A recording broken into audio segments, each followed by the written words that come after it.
이진숙 전 방송통신위원장이 법원의 체포적부심 인용 결정으로 석방되자 여야의 반응은 극명하게 갈리고 있습니다. 또 이재명 대통령 부부의 예능 프로그램 출연을 둘러싸고 여야의 공방도 한층 거세지고 있는데요. 네, 정치권 소식 배종호 서한대 교수, 김동원 전 국민의힘 대변인 두 분과 자세히 짚어보겠습니다. 어서 오세요. 안녕하십니까? 안녕하세요. 네. 자, 이진숙 전 방통위원장 석방이 됐습니다. 어제 법원이 체포적부심 인용을 내려 결정을 했는데 판단 내용을 보면 체포의 적법성은 인정이 되지만 표현의 자유를 이유로 한 구금은 신중해야 한다 이렇게 밝혔거든요. 법원의 판단 좀 어떻게 보셨습니까? 네, 법원이 좀 상당히 고민했던 것 같고요. 일단은 매우 이례적이다, 그리고 뜻밖이다 이렇게 얘기를 할 수가 있겠습니다. 그 이유는 통상 체포 또 구속 적부심 같은 경우 인용될 확률이 한 7, 8% 정도밖에 안 되거든요. 2023년 기준으로 하면 7.8%니까 그런데도 이번에 체포 적부심 청구를 인용을 해줬단 말이에요. 이 인용 결정과 관련해서 보면 가장 큰 쟁점은 과연 체포가 필요했느냐라는 것하고 두 번째로 체포가 적법했느냐라는 것이 가장 중요한 쟁점이었는데 일단 이번에 인용을 했지만은 체포는 필요했다. 이렇게 법원은 판단했어요. 체포가 필요했다라는 이유와 관련해서는 일단 공직선거법이 6개월로 공소시효가 있는데 굉장히 시급하다. 그럼에도 불구하고 이진숙 전 방통위원장이 굉장히 수사에 협조를 하지 않았다. 계속해서 회피를 했다. 그리고 본인이 출석을 약속했던 날에도 출석을 하지 않았다. 그래서 체포는 필요했다라는 것. 그리고 두 번째로 이것이 이제 굉장히 불법적이다. 수사 기록을 조작했다라고까지 국민의힘에서 주장을 했지만은 적법성에는 전혀 문제가 없다라는 판단. 그런데 왜 인용을 했을까라는 것과 관련해서는 이 표현의 자유를 상당 부분 보장을 해줬다라는 것이 하나 있고요.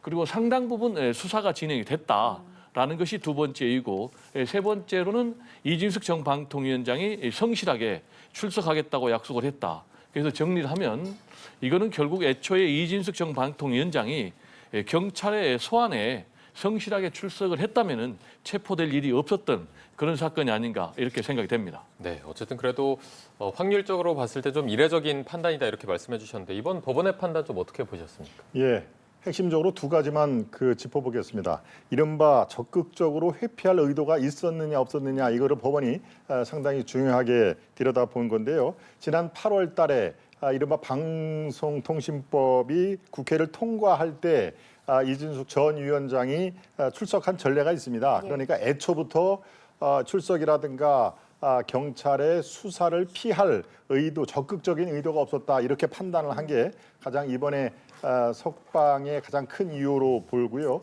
그다음에 이 체포 또는 구속영장에 우리가 늘 따라다니는 말이 있죠. 증거인멸 우려가 있느냐 아니면 도주인멸 우려가 있을까라는데 증거인멸은 이미 유튜브 방송이라든가 자신의 SNS에 그대로 지금 삭제되지 않은 채로 남아 있습니다. 그러니까 증거인멸의 우려는 전혀 없다라고 본 것이고요. 도주인멸 이것은 뭐 말할 필요도 없는 상황이죠. 바로 이런 것들이 지금 상황에서 체포가 꼭 필요하지가 않다라고 법원이 체포영장은 발부를 했지만 지금 상황에서 체포의 필요성은 인정을 하지 않는 그런 상황으로 두 가지 핵심 포인트를 짚어봤습니다. 좀 사실과 다른 부분이 있으니까 바로 잡아야 되겠는데요.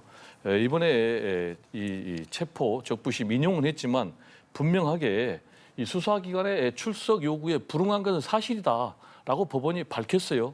그러니까 수사기관의 출석 요구에 응했다면 체포될 일이 없었다라는 것을 이번에 법원이 확실하게 판단한 거고 두 번째로는 이 출석 요구서를 계속해서 6차례나 보냈는데 여기에 대해서 회신 노력이 부족했다라고 분명히 적시를 했어요. 그렇게니까 다시 정리하면 출석 요구서를 6차례까지 보냈을 때 정확하게 상대가 여기에 대해서 회신해줬다면 체포까지 될 일이 없었다라는 것을 이번에 법원이 지적을 했습니다.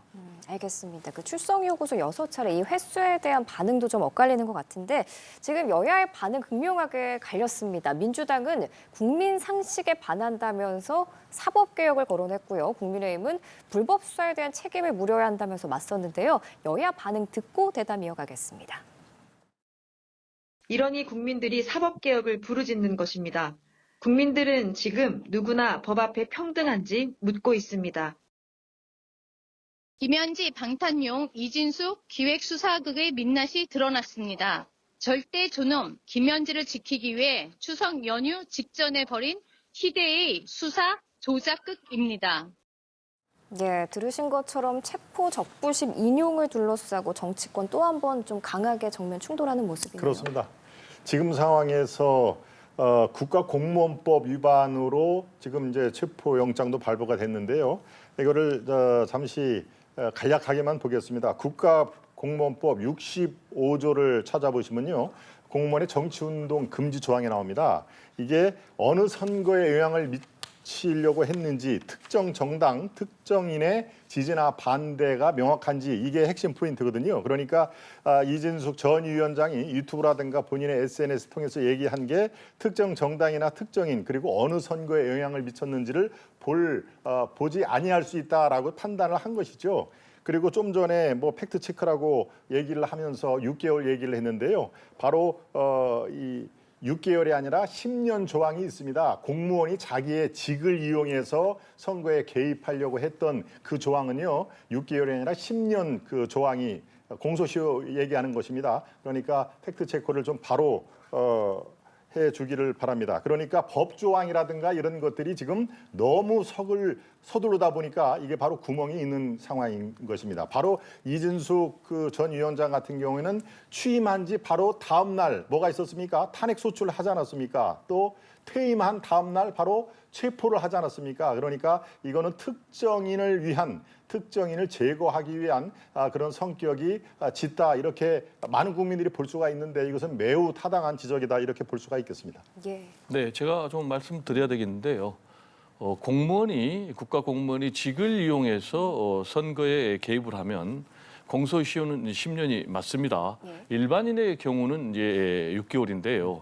이 부분과 관련해서 제 주장이 아니고 이번에 이 체포적부심 인용을 해준 판사가 거기에 분명히 써 있어요. 공직선거법 공소시효가 임박했기 때문에 수사의 필요성이 있다라고 얘기를 했다는 부분을 좀 말씀드리고요. 그리고 지금 국가공무원법 위반 그리고 또 공직선거법 위반과 관련해서 조사를 받고 있고요. 예. 국가공무원법 위반과 관련해서는 분명히 감사원에서 정칙 중립 의무 위반을 했다라고 주의 지금 조치를 내린 적이 있고요.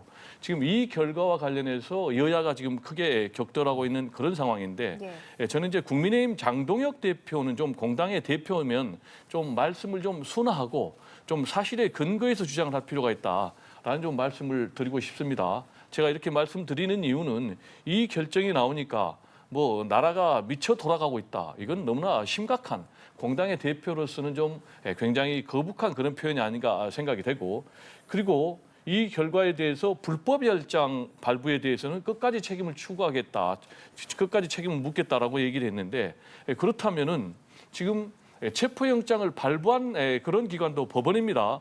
그리고 또 이번에 체포적부심 인용 결정을 한 그 기관도 법원입니다. 그렇다면 체포영장 발부에 대해서도 인정을 해야죠. 그러면 이거는 부정하고 그러면 체포적부심 인용을 한 것은 또 이거는 또 수용을 하고 그러면 이게 이율 배반적이잖아요. 지금 당장 뭐 이진숙 전 방통위원장 같은 경우도 이 사법부가 나를 풀어줬다라고 주장을 하고 있지 않습니까? 그리고 지금 국민의힘에서는 수사 기록이 조작이 됐다라고 계속해서 주장을 하고 있거든요. 그런데 분명히 이번에 판사가 얘기를 했잖아요. 체포영장 발부는 적법한 거였다.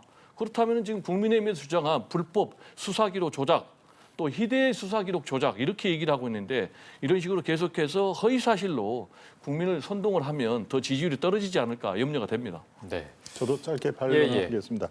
저는 이준숙 전 위원장을 무조건적으로 지금 이렇게 방어를 하거나 그럴 생각은 추호도 없습니다. 잘잘못을 명확히 따져서 잘못된 점은 잘못됐다고 얘기를 하고요. 그런데 이진숙 전 위원장의 어떤 정치 편향적인 발언이라고 해서 고발 조치가 이루어졌죠. 그런 다음에 뭘 했습니까? 감사원이 업무 감사를 아주 강력히 했습니다. 그 결과는 어땠을까요? 바로 주의 조치 얘기를 한 것은 우리 시청자 여러분들이 다 아실 겁니다. 이것은 형사처벌에 관계가 없는 상황이시죠. 그러니까 징계하고는 별도로 앞으로 언행에 조심을 하기 바란다라고 하는 주의 조치를 내렸다는 것이죠. 이제 그런 그 전례가 감사원을 물론 감사원은 수사기관이 아니라고 얘기를 할 테지만 일단 감사원의 업무 감사는 그렇게 진행이 됐습니다. 그런데 이게 지금 체포영장이 이번에 처음 나온 게 아닙니다. 3번에 걸쳐서 바로 경찰이 검찰에게 신청을 한 것이죠. 그중에 3번째가 이번에 받아들여진 것이고요. 그러면 검찰에서 그것을 법원에 이제 청구를 한다고 얘기를 합니다. 예. 그러니까 그 당시에는 이 분명히 불응에 그게 6차례, 3차례 이것은 아마 당사자 여부에 따라서 이 수치가 왔다 갔다 하는 그런 상황인데 법원의 어떤 그 판단이 체포영장 발행할 때는 이거 검찰의 추가 수사가 필요하다라고 생각을 당연히 했겠죠. 검찰이든 경찰이든 그런 상황에서 이진숙 전 위원장이 글쎄요 을지훈련이라든가 필리버스터라는 불출석 사유를 냈지만 저는 지금이라도 이 불구속 상태에서 불체포 상태에서 수사는 말끔하게 받아야 된다고 생각을 합니다. 그래서 구속영장을 청구를 할지 아니면은 그 구속영장 청구에 지금의 또 다른 조사 불응 이것은 저는 안 하리라고 봅니다만은 지금이라도 당당하게 지금 수사에 임하기를 저는 다시 한번 촉구를 합니다. 네. 우리 대변인께서 이진숙 전 방통위원장의 잘못에 대해서는 공정하게 얘기를 하겠다라고 말씀을 지금 하셨는데 이진숙 전 방통위원장이 수사 대상이 된 이유는 본인의 부적절한 발언 때문에 그렇습니다. 그리고 두 번째로 이진숙 전 방통위원장에 대해서 체포영장이 발부된 것은 본인이 경찰 수사기관의 정상적인 적법한 소환에 불응했기 때문에 그렇습니다. 그래서 모든 것의 책임은 다 이진숙 전 방통위원장에 있다라는 말씀을 좀 드리고요. 이진숙 전 방통위원장 같은 경우는 윤석열 전 대통령이 방통위원장으로 임명할 때부터 이분이 이제 MBC 기자 출신인데 MBC 내에서도 반대를 했어요. 이유는 공정방송을 탄압했다, 노조를 탄압했다. 그래서 방송의 자유, 또 독립, 그리고 정치적 중립성, 공정성하고 전혀 맞지 않는 인물이다. 그럼에도 불구하고 윤석열 전 대통령이 방송 장악을 위해서 임명을 했단 말이에요.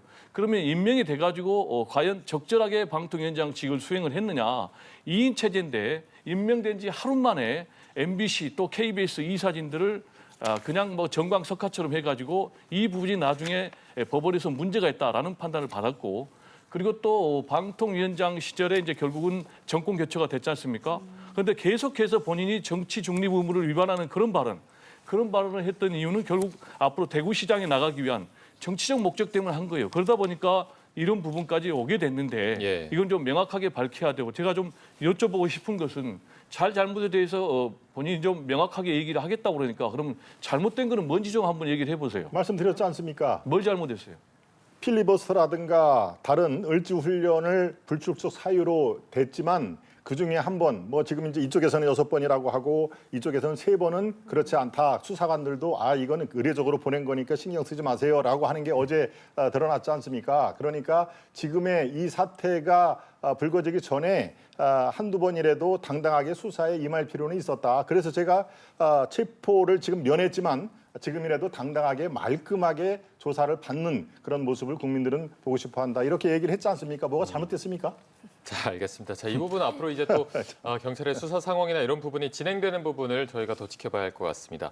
자, 저희가 주제를 조금 바꿔서요. 이 부분도 또 이제 여야의 대치전선이 세워지고 있는 부분입니다. 대통령실이 방송 연기를 요청했던 이 대통령 부부 출연 예능 프로그램이 내일 밤에 방영되는 걸로 됐습니다. 이제 앞서 주진우 의원이 잃어버린 48시간 의혹을 제기하면서 촬영 시점을 문제 삼았고 대통령실은 화재 수습 이후에 녹화가 진행됐다며 반박을 했는데 일단 대통령실의 반응을 듣고 저희가 대담 이어가도록 하겠습니다. 이 대통령은 이 회의에서 28일 오후 중대본 회의 개최 및 부처별 점검 사항을 지시했습니다. 이날 오후 JTBC 프로그램을 녹화하고 오후 5시 30분에 중대본 회의를 주재했습니다. 자, 대통령실 대변인의 이제 발언이 있었습니다. 일단 이번 논란은 좀 어떻게 보고 계십니까? 저는 이제 더 이상 좀 국민의힘에서 대통령 발목 잡기라든지 악마화 이런 거는 좀 안 했으면 좋겠다. 모든 것을 사사건건 시비를 걸고 회방을 하고 그러면은 인수위 없이 출범한 이 대통령 이 정부가 정상적으로 업무를 수행할 수 있겠습니까? 지금 대통령의 예능 프로그램 녹화와 관련해서 문제 제기하는 것은 이제 두 가지 아니겠습니까?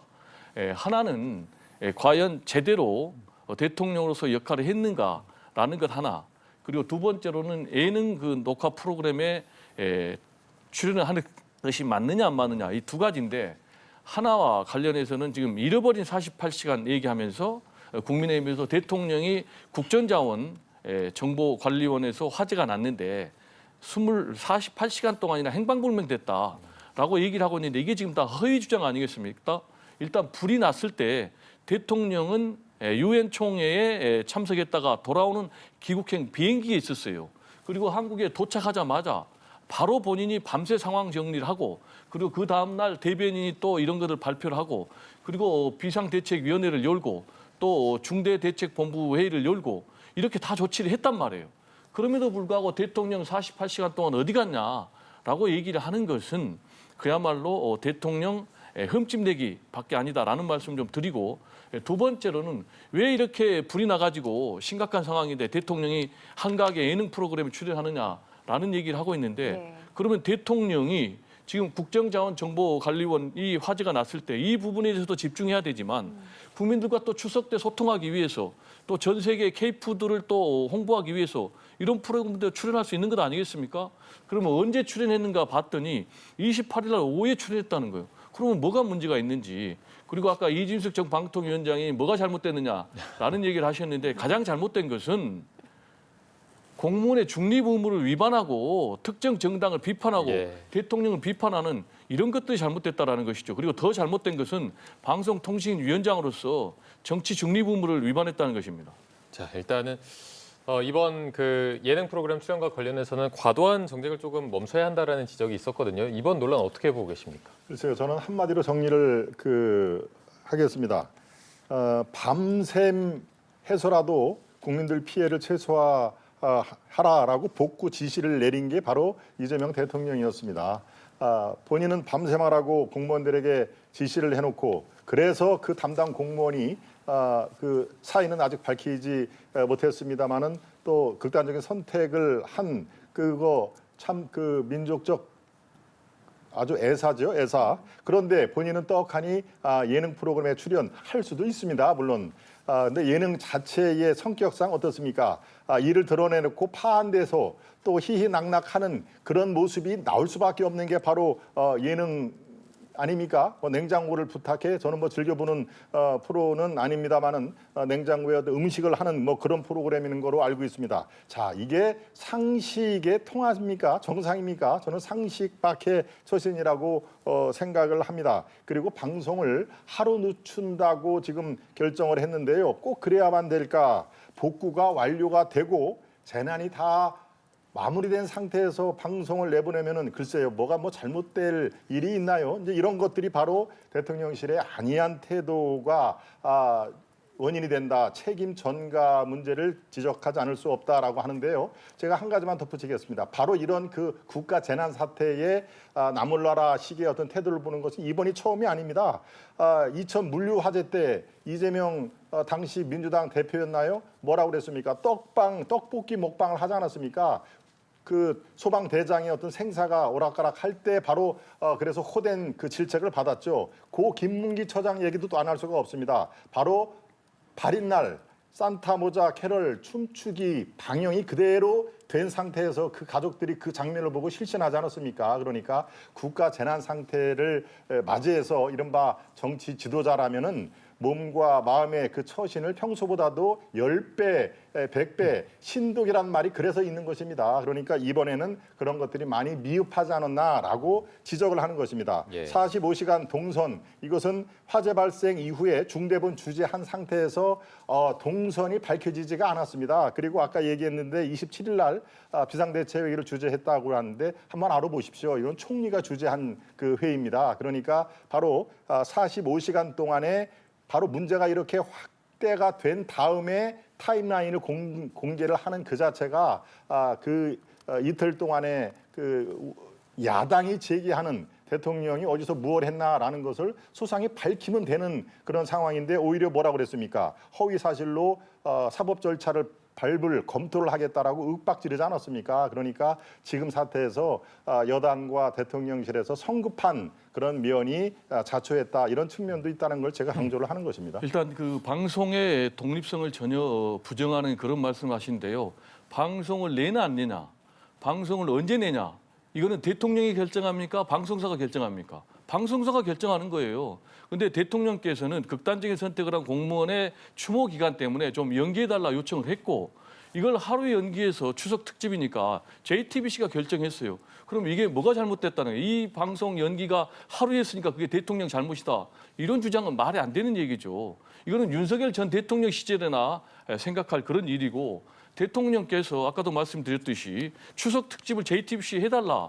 그래서 그 프로그램 출연했어요. 근데 이걸 가지고 뭐 희낙낙한다 이런 표현을 쓰면서 폄훼하는 거는 굉장히 맞지 않고요. 그리고 타임라인을 통해서 다 밝혔어요. 그래서 이 타임라인이 허구면 이걸 가지고 대통령을 공격하거나 문제 삼으면 되는 거예요. 근데 이 타임라인이 맞다면 잃어버린 48시간을 얘기한 국민의힘 의원이 법적인 책임을 져야 된다라는 말씀 좀 드리고 이런 시시콜콜한 거를 다 시비 걸면서 윤석열 전 대통령 그리고 김건희 국정농단에 대해서 국민의힘에서 단 한마디라도 했습니까? 그리고 12.3 비상계엄 내란 일어날 때 단 한마디라도 했습니까? 사과를 했습니까? 아니면 계속 내란 옹호만 했지 않습니까? 이런 부분 한번 좀 성찰을 해보시라라는 말씀 좀 드립니다. 예, 제가 한 20초만 예, 마지막으로 좀 반박을 해주시죠. 기승전 역시 내란 얘기를 안 할 수가 없겠죠. 뭐 이해합니다. 또 기승전 윤석열, 김건희 이름을 또 얘기를 할 수밖에 없는 그런 상황이겠죠. 뭐 다른 특별한 뭘 할 얘기가 별로 없을 것입니다. 희희낙낙이라는 표현을 갖고 또 시비를 또 붙였습니다.